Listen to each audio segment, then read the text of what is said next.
Hello! Today I have a new story for you, and it's probably one you haven't heard from me ever.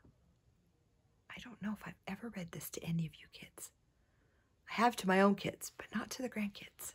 It is called A Bad Case of the Stripes by David Shannon.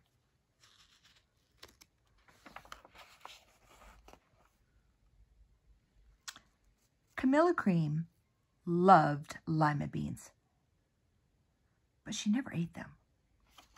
All of her friends hated lima beans, and she wanted to fit in.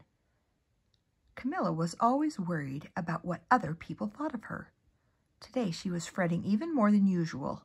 It was the first day of school, and she could not decide what to wear. There were so many people to impress. She tried on 42 outfits, but none seemed quite right. She put on a pretty red dress and looked in the mirror, and then she screamed.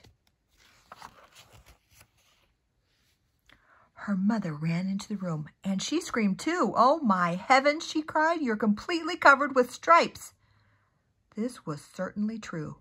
Camilla was striped from head to toe. She looked like a rainbow. Mrs. Cream felt Camilla's forehead. "Do you feel all right?" she asked. "I feel fine," Camilla answered. "But just look at me." "You get back in bed right this instant," her mother ordered. "You're not going to school today." Camilla was relieved. She didn't want to miss her first day of school, but she was afraid what the other kids would say, and she had no idea what to wear with all of those crazy stripes.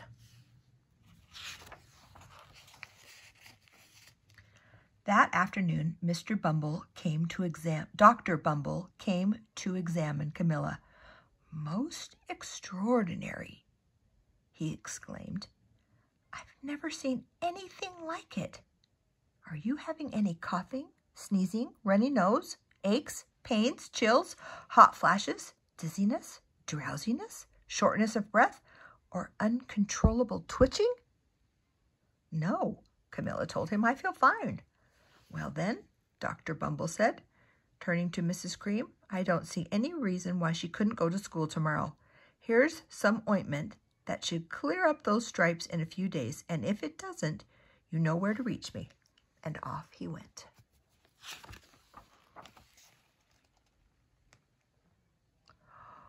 The next day was a disaster. Everyone at school laughed at Camilla. They called her Camilla Crayon and Night of the Living Lollipop. She tried her best to act as if everything were normal, but when the class said the Pledge of Allegiance, her stripes turned red, white, and blue, and she broke out in stars. Pretty cute. The other kids thought it was great. One yelled out, "Let's see some purple polka dots." And sure enough, Camilla turned purple, polka dotty all over. Someone else shouted, "Checkerboard!" and a pattern of squares covered her skin. Soon everyone was calling out different shapes and colors, and poor Camilla was changing faster than you can change the channels on a TV.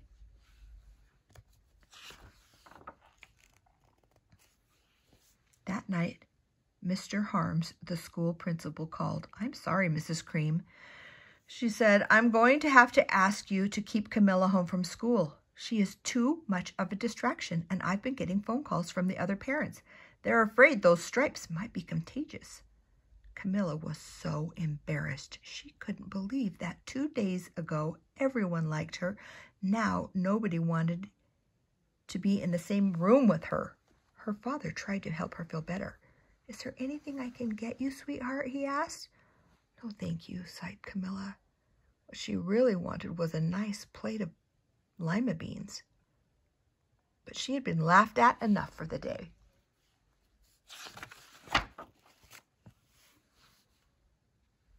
"Well, said Mr. "I see," Dr. Bumble said when Mrs. Cream phoned the next day. "I think I'd better bring in the specialists. We'll be right over." About an hour later, Dr. Bumble arrived with 4 people in long white coats. He introduced them to the Creams. This is Dr. Grop, Dr. Sponge, Dr. Cricket, and Dr. Young. Then the specialists went to work on Camilla. They squeezed and jabbed and tapped and tested. It was very uncomfortable. Well, it's not the mumps, concluded Dr. Grop. Or the measles, said Dr. Sponge. Definitely not chickenpox, put in Dr. Cricket. Or sunburn, said Dr. Young. Try these, said the specialist. They each handed her a bottle filled with different colored pills. Take one of each before bed, said Dr. Crop. Then I filed out the door, followed by Dr. Bumble.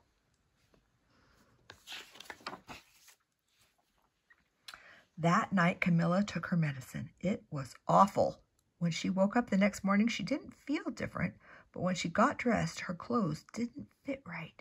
She looked in the mirror, and there, staring back at her, was a giant multicolored pill with her face on it.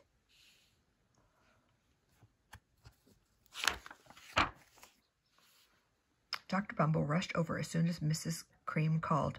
But this time, instead of specialists, he brought in the experts. Dr. Groud, Mr. Mellon were the finest scientific minds in the land. Once again, Camilla was poked, prodded, looked at, and listened to. The experts wrote down a lot of numbers and then huddled together and whispered. Dr. Groud finally spoke. It must be a virus, he announced with authority. Suddenly, fuzzy little virus balls appeared all over Camilla. Or possibly some form of bacteria, said Mr. Mellon, and out popped squiggly little bacteria trails. Or it could be a fungus, added Dr. Gord instantly. Camilla was covered with different colored fungus blotches. The experts looked at Camilla, then looked at each other. We need to go over these numbers again back at the lab, Dr. Gord exclaimed. We'll call you when we know something. But the experts didn't have a clue, much less a cure.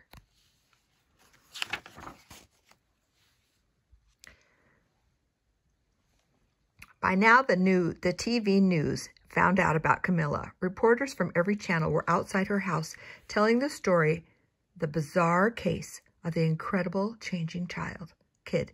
Soon, a crowd was camped out on the front lawn.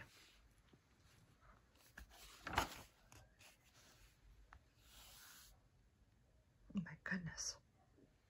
Poor Camilla. The Creams were swamped with all kinds of remedies from psychiatrists, allergists, herbalists, nutritionists, psychics, an old medicine man, and a guru, and even a veterinarian. Each so-called cure only added to Camilla's strange appearance until it was hard to even recognize her. She sprouted roots and berries and crystals and feathers and a long furry tail, but nothing worked.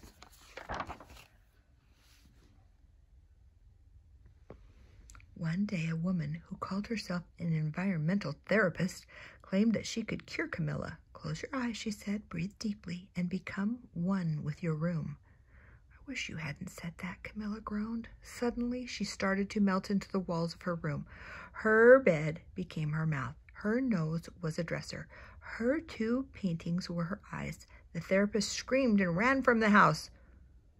What are we going to do? Cried Mrs. Cream. It's just getting worse and worse. She began to sob.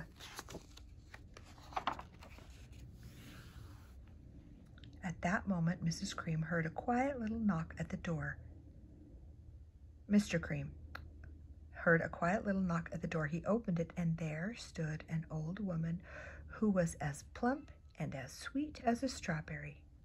Excuse me, she said brightly, but I think I can help.